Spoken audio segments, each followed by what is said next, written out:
Hello, my name's Andrew. I'm part of the team that designed this Modern Mythologies unit of work and the website.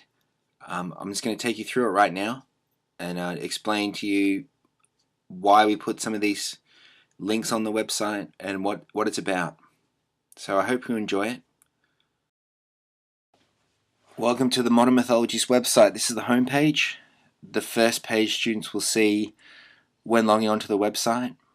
Up the top here we have this banner, just designed in a B grade movie style, just to try and be the hook for students to become engaged in the project, to be curious about the project, and to want to participate in the project. Scrolling down, we have a welcome video which outlines what's going to happen in the project. Welcome to Modern Mythologies. In this unit of work, we will be discussing mythologies in Australia and Canada. So by watching that, the students should be able to at least gauge some of what is required for them in the project. We also have a little welcome here, just also outlining what people will be required to do in the project, both students and teachers. And last but not least, on this page we have an acknowledgement to country, which is important, especially when dealing with Indigenous myths.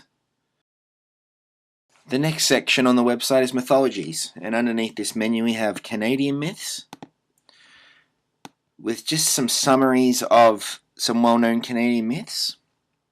As you can see, the monster gull, the giant dog.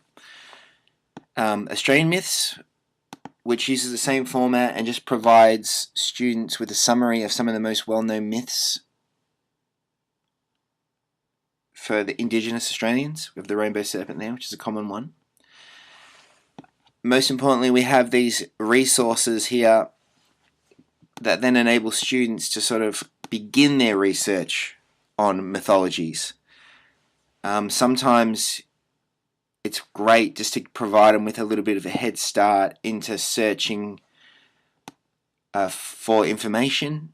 And in this section, we've just provided a couple of videos and a couple of web links so that they can begin exploring these mythologies on their own terms.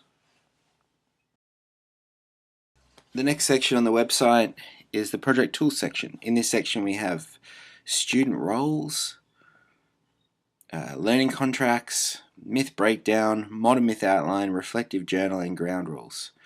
So we click on the student roles page. It's just an outline of the roles that will be assigned to the students in their groups, and just a description of what is their responsibility when wearing the specific hat. We also have a ground rules section which just outlines the rules of the project and our expectations on the students to make sure the project runs smoothly. There's a few other things here like the myth breakdown, which just provides an example of how students can go about dissecting their myths and then finding the similarities between them. So we have the myth title, the main characters, the setting, quick summary of the myth, and what they think the moral is of the story, so they can start making comparisons between the Indigenous Australian and Inuit myths. We have a modern myth outline table. This is for students to start writing their own myths. Just provides a nice little breakdown so they can start fleshing out their stories. Provide some key questions here in order for them to start thinking about how their story might be constructed. What else we got? Reflective journal. In this section, it's just a template of a journal or what you might put in your journal entries. We have the learning contract section of the website, which just provides a template of the contract that students will fill out with the teacher. This is used to make sure that students have take responsibility for their own learning and know what they want to get out of the project.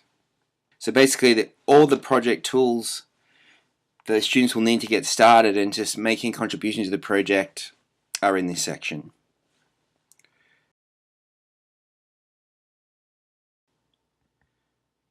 Under message boards, we have a message board for announcements,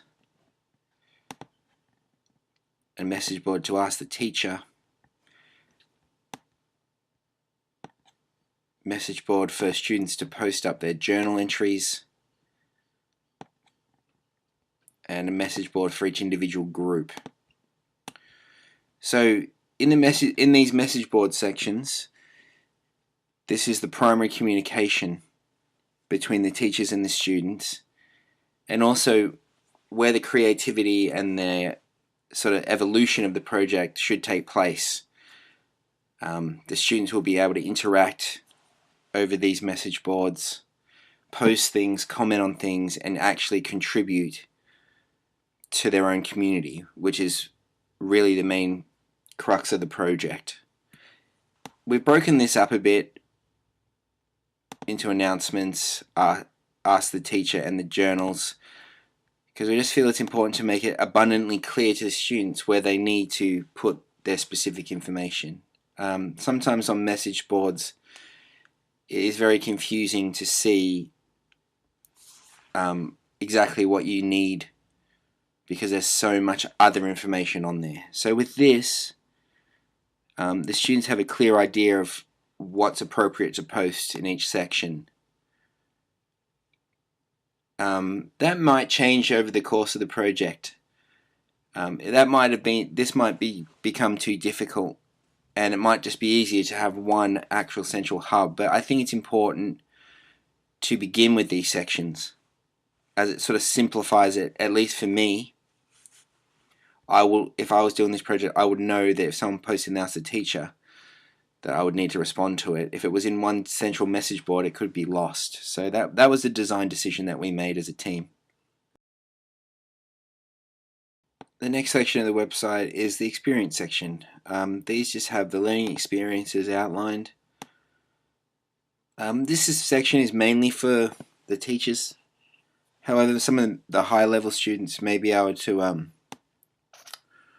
read and move ahead if they want, extend their own learning. All these lessons are on here so that people can get an idea of how we are structuring the project and what we're doing in the classroom as well as online to make it work.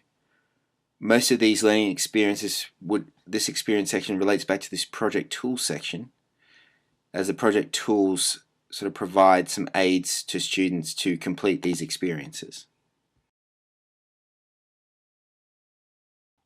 Last but not least, we have a references section. Just an important section to have on the website if you take any images or any text that isn't your own work. It's just important to sort of start encouraging students to have these behaviours, especially if they're going to go into tertiary education. Well, that concludes the walkthrough. I hope I was able to provide some insight into some of the design decisions we made and why we did certain things on the website and in the unit of work. At this point, I'd just like to say that this is a test. It is a mock-up website. Currently, it's not live. There is no users on it. The beauty of using internet technologies is that this may change into a different beast when the students come on board. And some of these things on the website might be redundant, and other things of vital importance that you haven't thought of may need to be added. So by using web technologies, it's quite easy to make these changes, especially using a program such as Wix.